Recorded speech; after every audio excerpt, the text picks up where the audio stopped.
এয়া আমি জাতীয় বিদ্যালয় কাকপথাৰত আছোঁ। আজিৰ দিনটোত আমাৰ উমলা ঘৰৰ প্ৰদৰ্শনী হৈছে। ইমান ধুনীয়াকৈ 4 বছৰ আৰু 5 বছৰ শিশুৱে কৰিছে, পেষ্টিং কৰিছে, ছবি আঁকিছে, কলাজ কৰিছে আৰু তেওঁলোকে ঘৰত গৈ ধুনীয়া ধুনীয়া ফুল ৰুবলৈ প্লান কৰিবৰ কাৰণেও তেওঁলোকে শিকিছে। বছৰটোত ইমান ধুনীয়াকৈ কৰিছে, চাওকচোন আপোনালোকে। দেখুৱাই যাম আপোনালোকক ধুনীয়াকৈ। বহুত এটা ডাঙৰ কথা, কেৱল শিক্ষা ল'লেই নহ'ব, একেলগে সামগ্ৰিক যি বিকাশ, সেই বিকাশ হ'ব লাগিব। এই বিদ্যালয়খনত যিখিনি বিকাশ কৰোৱা হয় আৰম্ভণিৰে পৰা, মানে আপোনালোকে এনেই দেখিলে গম নাপাব, আহি এবাৰ চাব। চাওকচোন আপোনালোকে কিমান ধুনীয়াকৈ তেওঁলোকে কৰিছে কাৰ্যখিনি।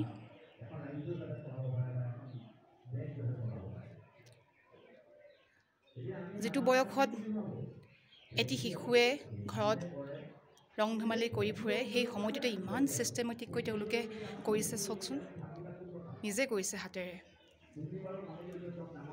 পাতৰ পেষ্টিং কৰিছে, পাতৰ চাপ দিছে, সেইখিনি সূতা টানি আকৃতি সাজিছে। খুব ধুনীয়া, খুব ধুনীয়া। এইখিনি কচু গছৰ ঠাৰিৰে কিছুমান চাপ বহাইছে তেওঁলোকৰ মনৰ ভিতৰৰ পৰা। তেওঁলোকে যি চিন্তা কৰে, সেই চিন্তাখিনিক ইয়াত তেওঁলোকে প্ৰকাশ কৰিছে আৰু সেই প্ৰকাশখিনিকে আমাৰ ছাৰ বাইদেউসকলে ধুনীয়াকৈ আজি সকলোকে প্ৰদৰ্শনী হিচাপে আয়োজন কৰে। প্ৰতি বছৰে হয় এইটো, আৰু এই বিদ্যালয়খনৰ পৰা যথেষ্টখিনি বৰ্তমান অগ্ৰগতি হৈছে।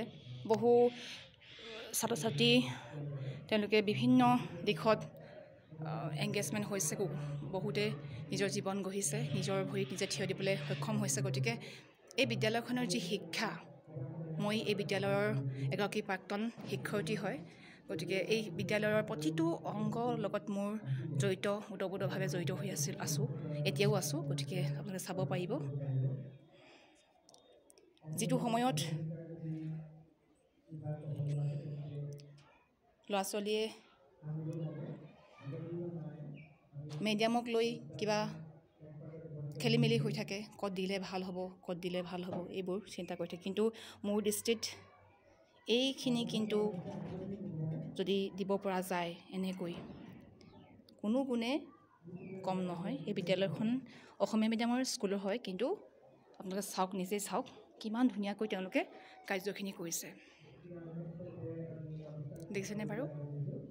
খুব ধুনীয়া, দেখি আপ্লুত হৈছোঁ। খুব ধুনীয়া কৰিছে তেওঁলোকে, সংখ্যা ৰেখা কৰিছে আৰু প্ৰতিজন ষ্টুডেণ্টৰ কাৰ্যবিলাক এনেকৈ ধুনীয়াকৈ ক্ৰমান্বয়েৰে আঁৰি দিয়া হৈছে। সেইবোৰ দেখিছে,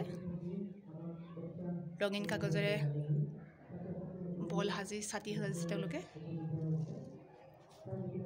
যিটো আমি কাণ চাফা কৰিবৰ কাৰণে ব্যৱহাৰ কৰোঁ, সেইটোৱেই এটা ধুনীয়া কলাজ কৰিছে। চব এটা ধুনীয়া মেকুৰী সাজিছে। এইখিনি হ'ল মাৰ্বল। তেওঁলোকে এই শিক্ষাটোৰ জৰিয়তে তেওঁলোকে ৰং শিকিছে। ৰঙৰ উপৰিও তেওঁলোকে ইয়াত সংখ্যাকেইটা শিকিব পাৰিছে, লগতে ধুনীয়াকৈ সজাব জানিছে তেওঁলোকে, সৰুৰ পৰা ডাঙৰলৈকে। চাওক আপোনালোকে। আৰু যদি কোনোবা আছে আমাৰ ওচৰে পাঁজৰে শিশুসকল স্কুলত দিব পৰা, তেওঁলোকে আহিব পাৰে ইয়ালৈ, এবাৰ চাই যাবহি পাৰে যে কেনেকুৱা ধৰণৰ প্ৰস্তুতি কৰিছে, কিমান ধুনীয়াকৈ কৰিছে।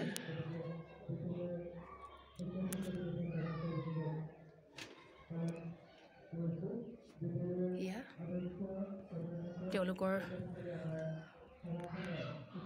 যিখিনি কাৰ্য, কোনোবাই গৃহিণী হৈছে, কোনোবাই খেতিয়ক হৈছে, এইবোৰ ইয়াত প্ৰদৰ্শনী কৰা হৈছে। খুব ধুনীয়া,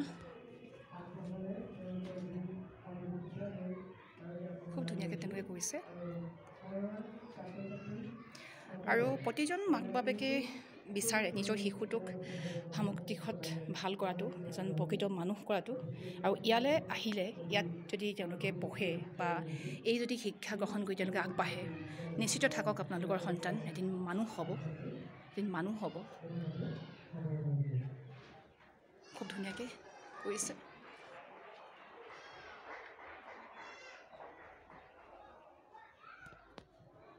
তেওঁলোকৰ মনৰ কথাবিলাক তেওঁলোকে প্ৰকাশ কৰিছে। দেখুৱাম আপোনালোকক, চাই থাকিব তেন্তে। খুব ভাল লাগিছে। এইটো মানুহ বনাইছে।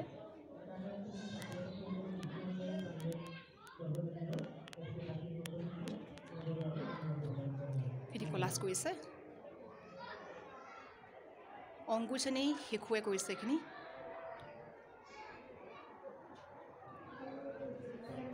ফুল বনাইছে। এইবোৰ স্কুলতে দিয়া হয় শিক্ষা। বছৰটোৰ ভিতৰত এই সময়টোত যিটো প্ৰাক প্ৰাথমিক আৰু অংকুৰ শ্ৰেণী পঢ়ে, এই সময়টোত আখৰ লিখাৰ পৰিৱৰ্তে এই কাৰ্যবিলাক কৰিবলৈ শিকোৱা হয়। ইয়াৰ ফলত আমাৰ যি fine motor skill, gross motor skill, তাৰ ডেভেলপড হয়।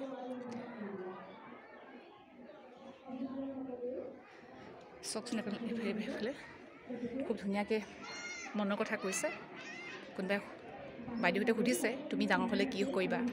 আমি হ'ম, আমি কাম কৰিম। এই মনৰ কথা গৌৰৱে কৈছে। তেনেকৈ প্ৰতিজনৰ মনৰ কথাখিনি ইয়াত প্ৰকাশ কৰিছে। ডাঙৰ হ'লে কি হ'ব, এইবোৰ দেখিছেনে বাৰু আপোনালোকে? খুব ধুনীয়াকৈ